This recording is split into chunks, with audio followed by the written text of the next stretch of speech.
Encontrei meus papéis de adoção enquanto limpava a escrivaninha do meu pai, junto com cartas da minha mãe biológica implorando para me ver nos últimos 20 anos. Papai já tinha partido fazia 3 meses quando finalmente criei coragem para enfrentar o escritório dele. O derrame o levou de repente. Num dia, ele reclamava do cachorro do vizinho que latia demais. No seguinte, estava na UTI mantido vivo por máquinas. Estava adiando a tarefa de mexer nas coisas dele, dizendo a mim mesma que ainda não estava pronta. As gavetas da escrivaninha eram exatamente o que se esperaria de um contador aposentado, elásticos organizados por tamanho, recibos arquivados em ordem cronológica, documentos fiscais desde 1987. Mas na última gaveta, escondida atrás de uma pasta manila rotulada como seguro, encontrei uma caixa de madeira que nunca tinha visto antes. Estava trancada, mas a chave estava colada na parte de baixo. Dentro havia documentos que destruíram tudo o que eu achava que sabia sobre minha vida. A certidão de adoção era datada 3 dias depois do meu suposto aniversário. Minha certidão de nascimento original mostrava um sobrenome completamente diferente,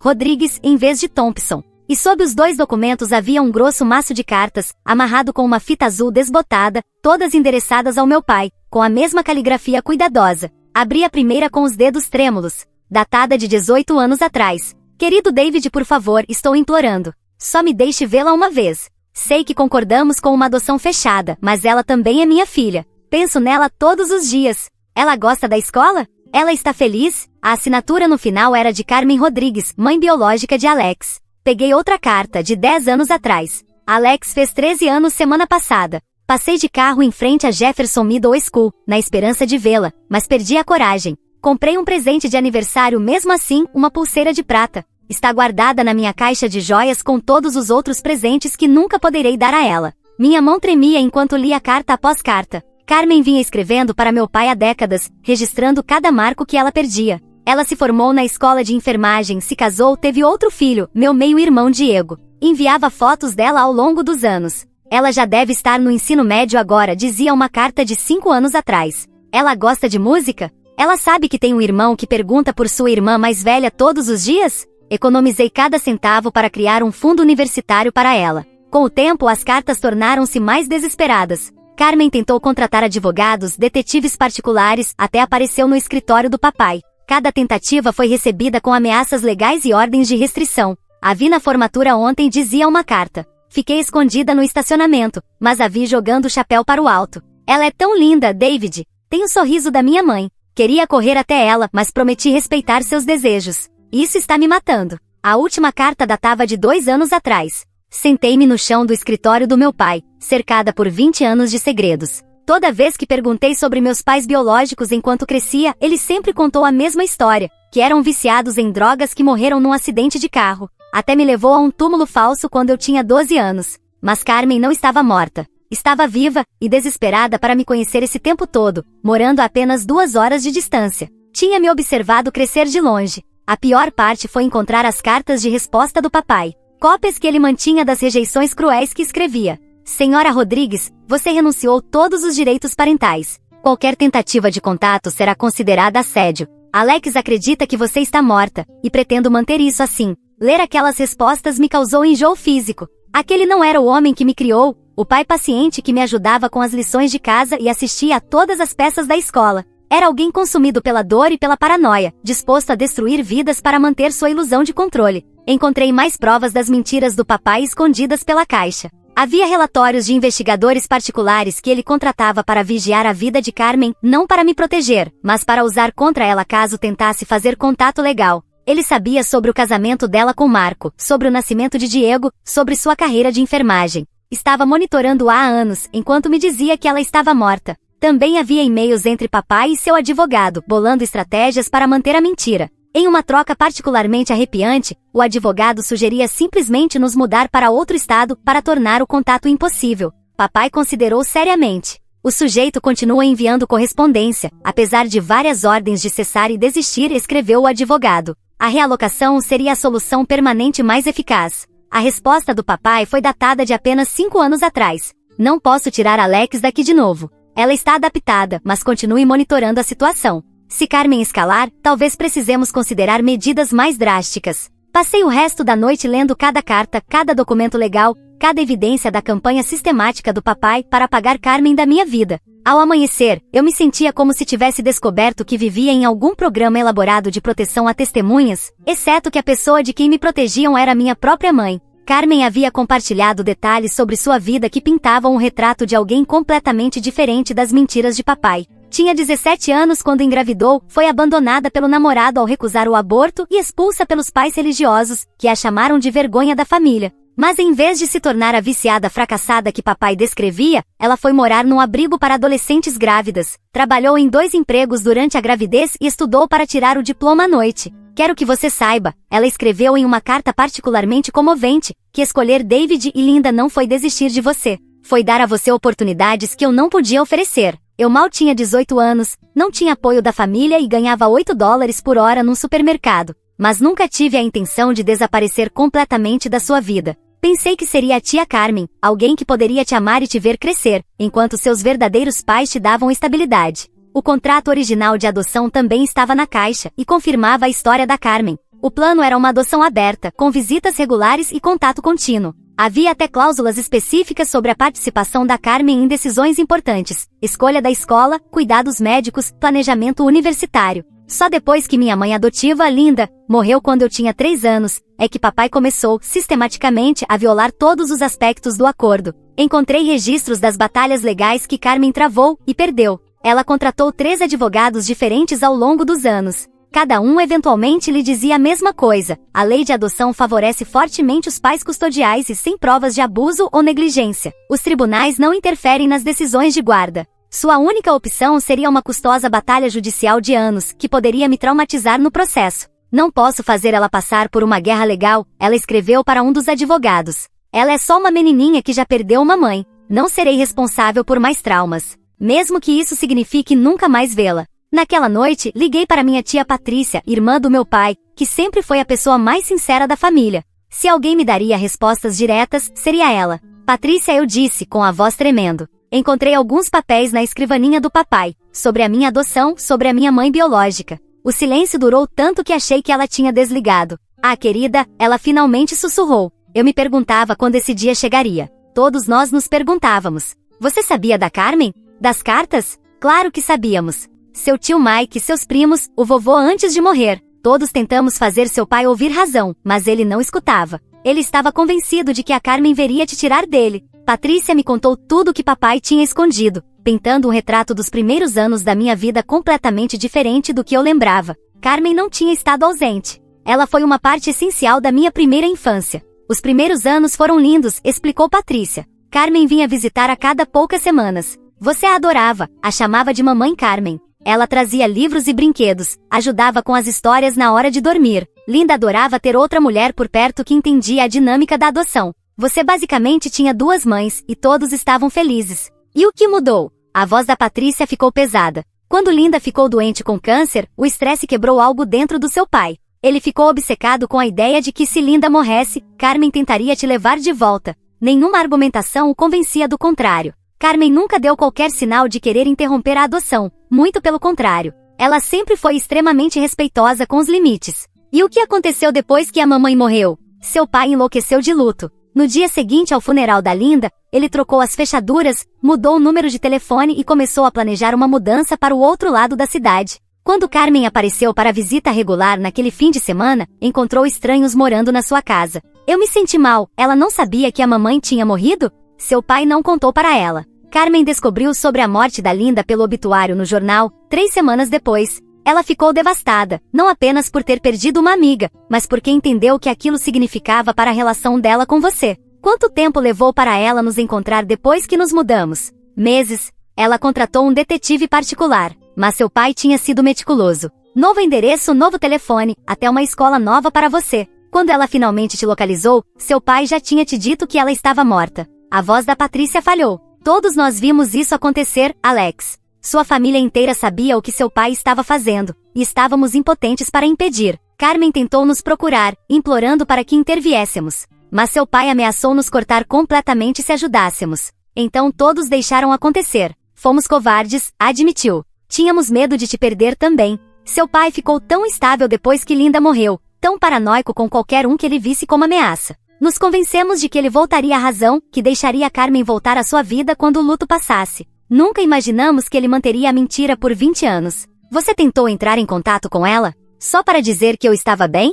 Mike tentou, uma vez. Ele ligou para ela há uns 10 anos, só para dizer que você estava saudável e indo bem na escola. Carmen chorou ao telefone, implorando por uma foto, qualquer notícia sobre seus gostos ou seus amigos. Mike ficou tão abalado com a dor dela que prometeu tentar convencer seu pai a reconsiderar. E o que aconteceu? Seu pai descobriu sobre a ligação e ameaçou te levar para outro estado imediatamente. Acusou Mike de trair a família, de te colocar em perigo. A briga foi tão feia que eles ficaram 2 anos sem se falar. Desliguei me sentindo tonta de raiva e tristeza. Minha infância inteira tinha sido construída sobre uma fundação de mentiras. E a mulher que estava desesperada para me amar tinha sido retratada como uma vilã, só para justificar sua ausência. Pior ainda, minha própria família estendida tinha sido cúmplice da farsa, escolhendo manter o relacionamento com meu pai em vez da verdade. Comecei imediatamente a procurar nas redes sociais, Carmen Rodrigues Springfield. Levou menos de 10 minutos para encontrá-la. Ela era deslumbrante. Os mesmos olhos escuros que eu via no espelho toda manhã.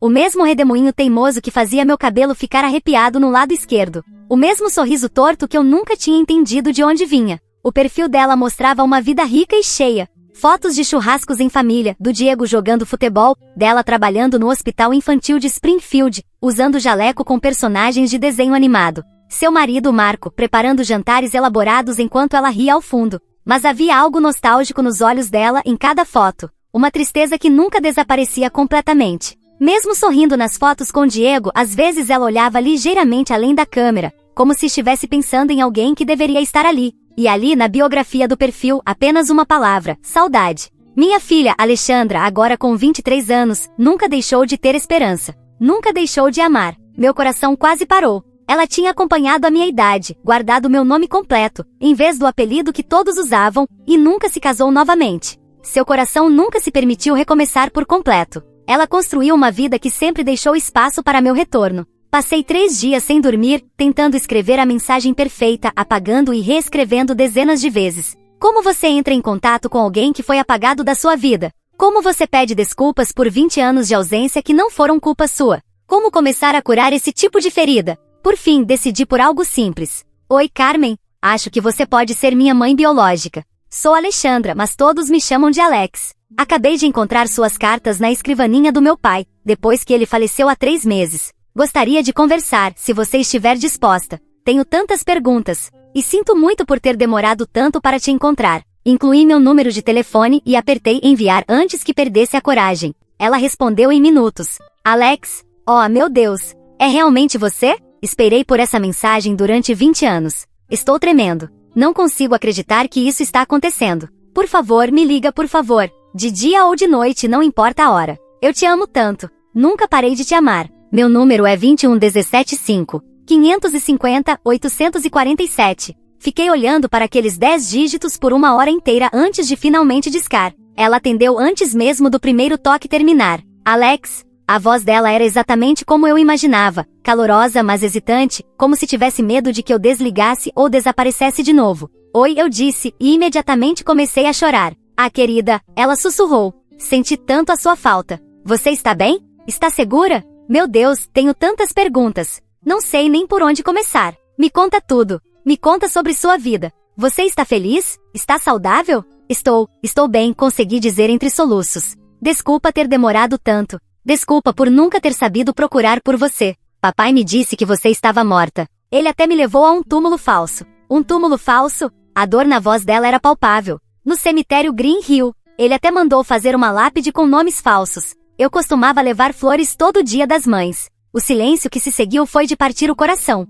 Quando ela falou novamente, sua voz era quase um sussurro. Ah, querida, não consigo imaginar quão confuso e doloroso isso deve ter sido todos esses anos. Você estava de luto por pais que não estavam mortos, enquanto eu estava a 2 horas de distância, pensando em você todos os dias. Conversamos por 6 horas naquela primeira noite. Ela me contou sobre seu filho Diego, que tinha 15 anos e sempre soube que tinha uma irmã mais velha. Sobre seu marido Marco, que a ajudou a escrever aquelas cartas e a levava de carro até a minha escola todos os anos no meu aniversário, só para tentar me ver de relance. Sobre o fundo universitário que ela vinha construindo desde que eu tinha 5 anos, que agora valia quase $40.000. Tem um álbum de fotos, ela disse com hesitação. Fotos suas de sites escolares, recortes de jornal quando você entrou para o quadro de honra, até algumas que tirei de longe em eventos públicos. Sei que parece perseguição, mas não é perseguição, eu interrompi. É amor. Papai me convenceu de que você não me queria, que me abandonou porque eu não valia a pena lutar por. Mas você nunca parou de lutar, não é? Nunca, ela disse com firmeza. Nem por um único dia. Mesmo quando os advogados me diziam que eu não tinha opção legal. Mesmo quando seu pai me ameaçava com ordens de restrição. Mesmo quando todos me diziam para seguir em frente e recomeçar. Eu não conseguia desistir de você. Ela me contou tudo o que tinha feito para continuar conectada à minha vida. Ela se voluntariava em campanhas de doação de sangue na minha escola, na esperança de me ver. Assistiu a produções de teatro comunitário das quais eu participava, sentada na última fileira, com um boné puxado para baixo. Quando ganhei o concurso de arte do condado no 10º ano, ela comprou 3 exemplares do jornal e emoldurou o artigo. Estive na sua formatura do ensino médio, ela admitiu. Usei óculos escuros e fiquei bem no fundo do estacionamento. Mas eu vi você atravessar o palco. Estava tão orgulhosa que não conseguia parar de tremer. Papai sabia que você estaria lá, disse eu. A voz dela endureceu. Sempre avisei nas cartas quando estaria nos seus eventos. Achei que talvez, se ele visse o quanto eu me importava, como eu não estava tentando atrapalhar sua vida, só queria testemunhar seus momentos de longe, ele amoleceria o coração. Fui ingênua. Ele alguma vez respondeu às suas cartas? Só com ameaças legais. A cada poucos anos o advogado dele me mandava uma carta de cessar e desistir, avisando que qualquer contato poderia ser considerado perseguição. Mas eu não conseguia parar de escrever para você. Era a única conexão que eu tinha. Ela me contou sobre Marco, que entrou na vida dela quando eu tinha 8 anos. Ele tinha se divorciado recentemente sem filhos, e ela foi sincera sobre sua situação desde o primeiro encontro. Disse a ele que vinha com uma bagagem invisível, contou. Que tinha uma filha que eu não podia ver, mas que nunca deixaria de amar. Achei que ele fosse fugir, mas ele disse que entendia o que era perder alguém que você ama. A ex-mulher dele levou o enteado para o outro lado do país. E ele também teve que aprender a amar alguém à distância. Marco não apenas apoiou sua busca por me reencontrar. Ele ajudou ativamente. Levava ela aos eventos escolares, ajudava a escrever as cartas e até pesquisava opções legais quando novas leis de reforma de adoção foram aprovadas. Ele me deu uma câmera com lente teleobjetiva de presente de aniversário, disse ela, rindo entre lágrimas, para que eu pudesse tirar fotos melhores suas de longe. A maioria das mulheres ganha joias. Eu ganhei equipamento de espionagem. Ela também contou como Diego reagiu quando explicaram que ele tinha uma irmã mais velha que talvez nunca conhecesse. Ele tinha uns 7 anos quando contamos, disse. Perguntou se você estava morta. E eu disse não, você só estava em algum lugar onde não podíamos alcançar. Ele começou a desenhar a nossa família com 4 pessoas em vez de 3, sempre deixando espaço para você. Todo Natal ele pedia ao Papai Noel para trazer a irmã dele de volta para casa. Ele guarda mágoa de mim, por ter ocupado tanto do seu coração? Pelo contrário, disse ela. Ele é meu maior apoiador. Manter-me conectada a você mesmo quando eu desanimava, quando os advogados diziam para desistir. Diego me lembrava que irmãs não abandonam uma a outra. Ele dizia, mamãe, Alex não sabe que tem uma família procurando por ela. A gente precisa continuar tentando para que ela possa nos encontrar. Marcamos de nos encontrar no fim de semana seguinte. Ela morava em Springfield, a apenas 2 horas de distância. Ela ficou deliberadamente por perto todos esses anos, só por precaução. Na noite anterior à viagem até lá mal consegui dormir. 23 anos me perguntando sobre minhas origens estavam prestes a ter respostas. Mas antes, havia algo que eu precisava fazer. Fui até o cemitério onde meu pai estava enterrado, levando comigo o maço de cartas e a caixa de madeira. Era uma tarde cinzenta de outubro, daquele tipo que faz tudo parecer exausto. Sentei ao lado da lápide dele e li em voz alta cada uma das cartas. Todas as 247. Minha voz estava rouca ao final. Querido pai, eu disse quando terminei, eu entendo porque você ficou com medo depois que a mamãe morreu. Perder o amor da sua vida quebrou algo dentro de você. E você ficou apavorado de me perder também. Mas Carmen não era sua inimiga. Ela era amiga da mamãe. E poderia ter te ajudado a me criar. Tirei uma das cartas dele, a mais cruel. Aquela em que ameaçava se mudar de estado se Carmen não parasse de procurá-lo. Isso não foi proteção, pai. Foi crueldade. Você me roubou uma mãe que só queria me amar. E roubou dela a filha que ela lutou para colocar em um bom lar. Você transformou uma adoção aberta em uma fechada, sem o consentimento dela. E mentiu para nós 2 por décadas. Abri a caixa de madeira e mostrei as provas das suas mentiras. Você guardou tudo isso. Cada carta, cada documento legal, cada prova do que tinha feito. Parte de você sabia que estava errado, não sabia? Parte de você sabia que um dia eu descobriria. Um senhor idoso que passeava com o cachorro parou por perto, provavelmente pensando que eu estava tendo um colapso. Talvez estivesse mesmo. Eu te perdoo porque sei que você estava sofrendo, continuei. Mas não vou fingir que o que você fez foi certo. Carmen merecia mais. Eu merecia mais. E a mamãe merecia que os desejos dela fossem respeitados, em vez de enterrados junto com ela. Deixei as cartas sobre o túmulo dele pesadas com pedras. Espero que você encontre paz, pai. E espero que de algum modo, você entenda que o amor não é um recurso finito. Amar Carmen não diminui o que eu sentia por você. No sábado seguinte, dirigi até Springfield com as mãos trêmulas e um buquê de girassóis, suas flores favoritas, segundo os posts no Facebook. A casa da Carmen era um sobrado modesto, com um jardim bem cuidado e bicicletas infantis na entrada. A caixa de correio tinha pintado Rodrigues Martinez em letras azuis alegres. Ela devia estar me observando pela janela, porque a porta da frente se abriu antes que eu pudesse bater. Ficamos paradas ali, nos encarando por um minuto inteiro, com medo de nos mexer e quebrar o momento. Ela era menor do que eu esperava, mal alcançava meu ombro, com fios grisalhos precoces entre os cabelos escuros. Mas os olhos eram exatamente como os meus. E quando sorriu, vi refletido o meu próprio sorriso torto, pela primeira vez na vida. Você é tão linda, ela disse, com lágrimas escorrendo pelo rosto. Você também, respondi. Ela estendeu o braço com cuidado, como se tivesse medo de que eu desaparecesse.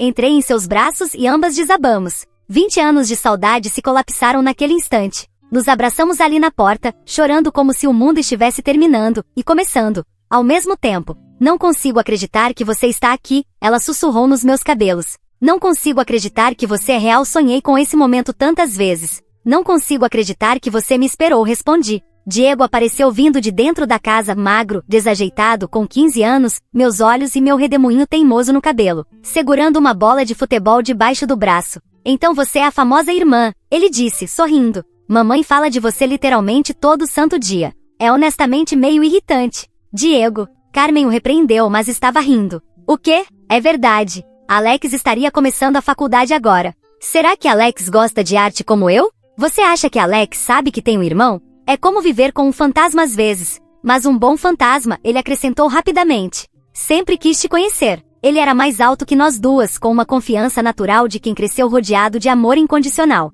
Quando me abraçou foi natural, como se fossemos irmãos desde sempre e não estranhos. Marco apareceu atrás dele, um homem calmo, de olhos gentis e mãos calejadas que denunciavam o trabalho manual. Ele ficou para trás, deixando-nos ter o nosso momento. Mas quando Carmen nos apresentou, ele me abraçou forte e sussurrou. Bem-vinda ao lar, Mirra. Sua mãe contou os dias. 20 anos, 3 meses e 16 dias, disse Carmen, rindo entre lágrimas. Mas quem está contando? Eles tinham preparado essa visita como se fosse Natal e aniversário ao mesmo tempo. Carmen havia limpado a casa até brilhar, cozinhado comida suficiente para um exército, e arrumado o quarto de hóspedes com flores frescas e um álbum de fotos no criado mudo. Não sabia se você queria passar a noite, ela disse, nervosa. Mas queria que soubesse que é bem-vinda aqui. Esta é sua casa também, se você quiser que seja. O álbum de fotos me deixou sem palavras. Carmen havia documentado minha vida inteira à distância, fotos que de algum modo conseguirá em sites escolares, capturas de tela de redes sociais, até matérias de jornal local quando entrei para o quadro de honra ou atuei em peças escolares.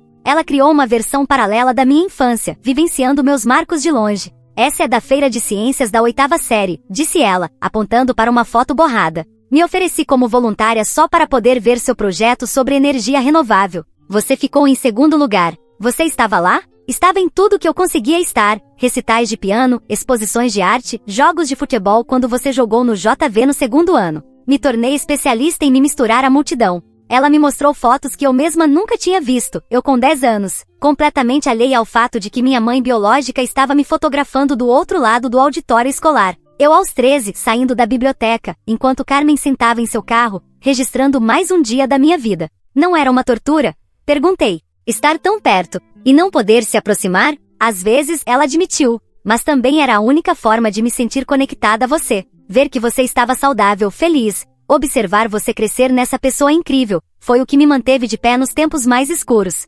Naquela noite, durante o jantar, Diego fez a pergunta que eu vinha evitando. E agora, o que acontece? Você vai se mudar para cá? A gente vai ser uma família de verdade? Olhei ao redor da mesa, para Carmen, que passou 20 anos me amando à distância, para Marco, que a apoiou por décadas de dor e ajudou a criar um filho que sempre soube da irmã desaparecida, para Diego já crescido, ouvindo histórias sobre a irmã mais velha que talvez nunca conhecesse. Eu não sei, admiti. Tudo isso é tão novo. Mas quero tentar. Quero conhecer todos vocês. Descobrir como ser uma família, depois de tanto tempo separados. Carmen estendeu a mão pela mesa e apertou a minha. Sem pressa, ela disse: agora temos tempo. Todo o tempo do mundo. Mas mesmo enquanto ela dizia isso, vi o medo em seus olhos, o pavor de que eu desaparecesse de novo, de que essa reunião fosse temporária. Eu não vou a lugar nenhum, disse com firmeza. Passei a vida toda sentindo que faltava algo, e agora sei o que era. Você não vai se livrar de mim tão fácil. A transição não foi perfeita. 20 anos de mentiras não evaporam da noite para o dia. Lutei com a raiva que sentia do meu pai, com a culpa por não ter encontrado Carmen antes, e com a sensação surreal de repente ter uma família que eu nem sabia que existia. Em alguns dias, sentia que estava traindo a memória do papai por amar a mulher que ele trabalhou tanto para apagar. Em outros, sentia a raiva dele tudo de novo. Carmen e eu começamos devagar, jantares semanais, ligações a cada poucos dias conhecendo-nos como adultas, em vez de tentar recriar uma relação mãe-filha que nos foi roubada. Tivemos que aprender nossos ritmos, preferências, formas de comunicar, como se fosse o encontro às cegas mais importante do mundo. Não quero ser sua mãe, ela disse uma noite, cerca de um mês depois da nossa reunião. Quer dizer, eu sou sua mãe, mas eu não posso fingir que fui eu quem te criou, ela disse. Não quero competir com suas memórias da Linda ou tentar ser mãe de alguém que já é adulta. Então, o que você quer ser? Perguntei. Ela pensou por um longo momento. Sua amiga, talvez. Alguém que te ama incondicionalmente, que quer fazer parte da sua vida daqui pra frente. Eu gostaria disso, respondi. Mas, você também pode ser aquela pessoa que me conta histórias constrangedoras da minha infância? E que se emociona no meu casamento algum dia? Com certeza, ela disse com os olhos marejados. Com Diego a conexão foi mais fácil. Ele me tratava como a irmã mais velha que sempre imaginou ter, pedia conselhos sobre faculdade, me mostrava seus melhores momentos nos jogos de futebol. Ele não carregava bagagem sobre o nosso relacionamento. Para ele eu era simplesmente a peça que faltava na família e que finalmente tinha voltado para casa. É estranho, ele disse um dia, enquanto caminhávamos pelo bairro. Eu inventava histórias sobre como você era. Imaginava que provavelmente era muito inteligente e boa em arte, já que a mamãe é. E pelo visto, acertei. O que mais você imaginava? Que você seria meio triste, disse com naturalidade. A mamãe sempre parecia tão de coração partido quando falava de você. Achei que se você cresceu sem ela, provavelmente sentiria essa tristeza também, mesmo sem saber por quê. Ele estava certo. Sempre houve um vazio dentro de mim que eu nunca soube nomear. Quando criança, sentia-me diferente das outras crianças, como se faltasse algo essencial. Atribuí isso ao fato de ser adotada. Mas agora percebia, era a ausência da Carmen. O membro fantasma de uma relação que havia sido amputada cedo demais. Você sente falta do seu pai? Diego perguntou. Era uma pergunta complicada com a qual vinha lutando há meses. Sinto falta do pai que eu achava que ele era, respondi por fim. Mas saber o que ele fez com a Carmen e comigo muda tudo. É difícil sentir luto por alguém quando você também sente raiva. Mamãe diz que o luto e a raiva podem existir ao mesmo tempo, Diego comentou. Ela está com raiva dele há 20 anos. Mas também ficou triste quando ele morreu, porque sabia o quanto ela o amava. 3 meses após nosso reencontro, Carmen me perguntou se eu queria ver minhas fotos de bebê. Ela tinha guardado tudo dos meus 3 primeiros anos. Pulseirinhas do hospital, decorações do primeiro aniversário, até uma mecha do meu primeiro corte de cabelo. Eu estive presente em tudo isso, ela disse suavemente, folheando o álbum. Seu pai só começou a me apagar depois que a Linda morreu. As fotos mostravam uma versão completamente diferente da minha infância do que eu lembrava. Lá estava eu, bebê, sentada no colo da Carmen no Natal. Carmen me ensinando a andar, me dando bolo no meu 2º aniversário, lendo histórias para dormir. Eu não tinha nenhuma lembrança daquilo, mas a evidência era inegável. Ela tinha sido minha segunda mãe durante os primeiros 3 anos da minha vida. Linda e eu éramos amigas, explicou Carmen. Ela entendia que amar você não era uma competição. A gente conversava todo dia, dividia tarefas de cuidado, tomava decisões juntas. Ela costumava brincar que você era sortuda por ter 2 mães que te adoravam. Foi quando descobri a última peça devastadora da história. Minha mãe adotiva, a mulher que chamei de mãe até sua morte, quando eu tinha 3 anos, não apenas apoiava o relacionamento com Carmen, como elas realmente eram amigas. Carmen vinha nos visitar com frequência. E eu a conhecia como Mamãe Carmen, que sempre trazia os melhores presentes e os melhores abraços. Linda me fez prometer que sempre faria parte da sua vida, disse Carmen com lágrimas nos olhos. Mesmo que algo acontecesse com ela, eu deveria ajudar a te criar. Ela dizia que você precisava de tanto amor quanto fosse possível, de tantas pessoas quanto fosse possível. Fiquei encarando uma foto da Linda, da Carmen e de mim bebê num parque. As duas estavam sorrindo, parecendo as comães que haviam planejado ser. Então o papai também traiu os desejos da mamãe, disse. O luto muda as pessoas, disse Carmen com delicadeza. Acho que ele não estava pensando com clareza. Ele tinha tanto medo de te perder, que destruiu justamente o sistema de apoio que a Linda queria que você tivesse. Comecei a fazer terapia para lidar com a complexidade das minhas emoções. A doutora Sara Martinez era especializada em traumas relacionados à adoção, e me ajudou a entender que minha raiva pelo papai não anulava o amor que eu sentia por ele, e que amar Carmen não era trair sua memória. Seu pai agia a partir de um lugar de medo profundo, ela explicou. Quando estamos apavorados, às vezes tomamos decisões que acabam criando justamente o resultado que queríamos evitar. Ele tinha tanto medo de te perder, que te isolou das pessoas que poderiam te dar ainda mais amor e apoio. Mas como conciliar o pai que lia histórias para eu dormir com o homem que guardava aquelas cartas cruéis? As pessoas são múltiplas, disse a doutora Martinez. Seu pai era capaz de amar profundamente e de crueldade profunda, muitas vezes ao mesmo tempo. Aceitar essa complexidade faz parte da cura. Quanto mais eu aprendia, mais raiva sentia não apenas do papai, mas do sistema que permitiu que ele cortasse uma relação que era saudável e benéfica para todos os envolvidos. Comecei a pesquisar sobre as leis de adoção, horrorizada ao descobrir o quão pouca proteção os pais biológicos têm depois que assinam os papéis de renúncia. Passei a ser voluntária em grupos de apoio à adoção, compartilhando minha história e defendendo melhores proteções às conexões entre pais biológicos e filhos. Carmen se juntou a mim, falando com futuros pais adotivos sobre a importância de honrar os compromissos com as famílias biológicas. A adoção aberta não é só melhor para os pais biológicos, ela dizia, é melhor para a criança também. Alex cresceu com um buraco no coração que ela não conseguia nomear. Tinha perguntas que eu poderia ter respondido. Um histórico médico que eu poderia ter fornecido. Amor, que eu estava desesperada para dar. Romper esses laços não serve a ninguém. Começamos a receber convites para falar em conferências sobre adoção e em programas de formação de assistentes sociais. Nossa história virou um alerta sobre o que acontece quando o medo se sobrepõe à compaixão, quando os pais colocam suas próprias inseguranças acima das necessidades dos filhos. A tragédia não é só termos perdido 20 anos juntas, dizia Carmen em nossas apresentações.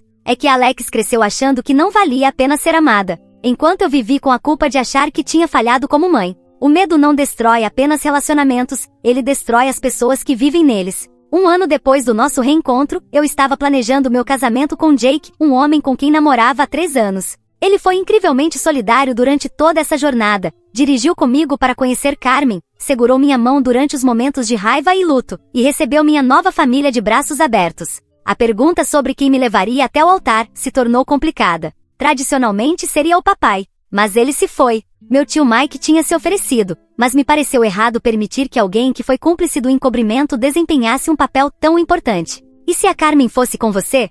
Sugeriu Jake uma noite enquanto preparávamos os convites de casamento. É estranho ter sua mãe biológica te levando ao altar? Mais estranho do que ter um túmulo falso para ela enquanto ela está sentada na primeira fileira? Ele respondeu. Além disso, foi ela quem lutou para fazer parte da sua vida. Ela merece esse momento. Quando perguntei a Carmen, ela desabou em lágrimas. Nunca pensei que faria parte do seu casamento, disse. Sonhava com isso. Em te ajudar a escolher o vestido, te aconselhar sobre o casamento, dançar na sua recepção. Mas nunca acreditei de verdade que isso fosse acontecer. Mas está acontecendo, eu disse. E não consigo imaginar outra pessoa me levando até o altar. Meu tio Mike cedeu graciosamente quando expliquei a situação. Ela deveria estar aqui o tempo todo, me disse em particular. Seu pai estava errado, e todos nós sabíamos disso. Deveríamos ter lutado mais para fazê-lo enxergar. Por que não lutaram? Perguntei. Mike abaixou os olhos envergonhado. Porque fomos covardes. Tínhamos medo de te perder também. Então, permitimos a paranoia do seu pai em vez de defendermos o que era certo.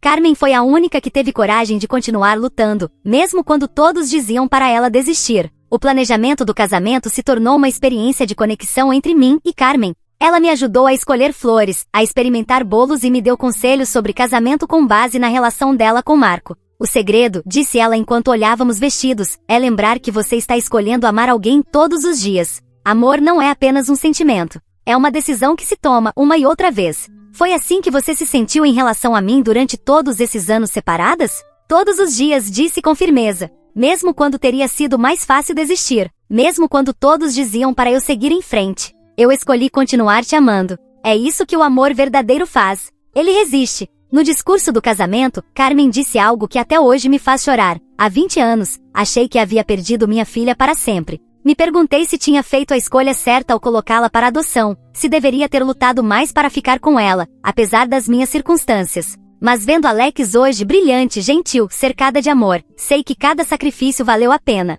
Os anos separados foram dolorosos, mas nos trouxeram até este momento. Alex, você valeu cada lágrima, cada noite sem dormir, cada carta sem resposta. Ter você de volta é a prova de que algumas histórias têm finais felizes, mesmo que demorem mais do que esperávamos. Diego também fez um discurso, brincando que finalmente tinha conseguido a irmã mais velha de quem se gabava desde o jardim de infância. Pode até ter demorado 15 anos para conhecê-la, disse ele, mas a Alex é exatamente tão incrível quanto a mamãe sempre disse que ela seria. E além disso, ela ajuda muito melhor na lição de matemática do que a mamãe. O discurso de Jake agradeceu diretamente a Carmen.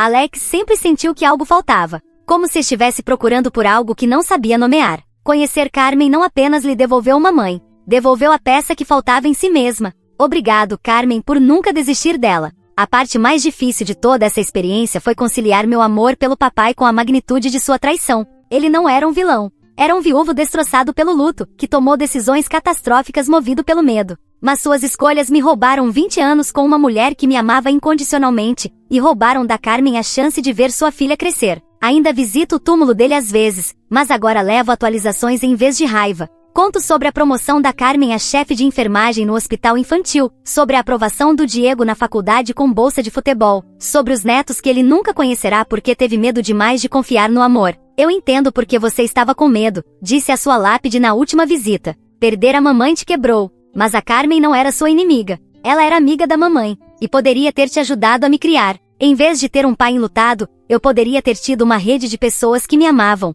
Seu medo criou exatamente a solidão da qual você queria me proteger. Carmen e eu fundamos uma organização sem fins lucrativos chamada Fundação Alexandra, usando meu nome do meio para homenagear os dois lados da minha identidade. Ajudamos outras famílias a lidar com relacionamentos de adoção aberta e oferecemos suporte para pais biológicos cujo contato foi cortado. Já ajudamos a reunir dezenas de famílias e evitamos que incontáveis outras fossem destruídas por medo e incompreensão. Sua história dá esperança às pessoas, disse Carmen recentemente, enquanto revisávamos inscrições para nosso novo grupo de apoio. Quando veem que o amor pode sobreviver a 20 anos de separação, elas começam a acreditar que seus relacionamentos também podem ser reparados. Um dos nossos programas de maior sucesso é o serviço de mediação para famílias adotivas em dificuldades com acordos de adoção aberta. Ajudamos pais biológicos e adotivos a comunicarem seus medos e limites de forma saudável, evitando a ruptura que aconteceu na minha família. A maioria desses conflitos vem do medo, explicou Carmen a uma sala cheia de assistentes sociais.